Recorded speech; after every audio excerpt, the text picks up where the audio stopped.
Eja në Gjirokastër. Gjirokastra hap dyert dhe zemrat për të gjithë vizitorët që duan të shijojnë magjinë e saj. Bashkia e Gjirokastër, nën kujdesin e drejtpërdrejtë të kryetares zonja Zamira Rami, organizon ceremoninë e çeljes së sezonit turistik. Turist vendas e të huaj, operator turistik, nxënës shkollash, miq e të ftuar.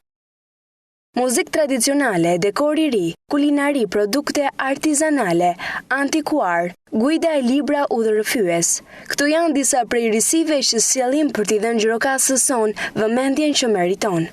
Le të bëhemi të gjithë pjesë aktiviteteve festive që nisin me mirëseardhjen e turistëve të sheshi Çerçizit e që prekin çdo monument. Ditën e premte, datë 15/4/2016. Programi: Ora 10, ceremoni e çeljes së sezonit turistik qafa e pazarit. Ora 10:30, in memoriam këtu fillon qyteti i Pazari i Vjetër. Ora 12, shtëpi që flasin, prezantimi i projektit të rikonstruksionit të muzeut etnografik. Ora 12:30, gatime kulinarie tek Babametot, koncert tradita. Qumbush mali plot me rush, tryez, trashëgimia e turizmi, motori i zhvillimit ekonomik. Koncert me muzikë të zgjedhur.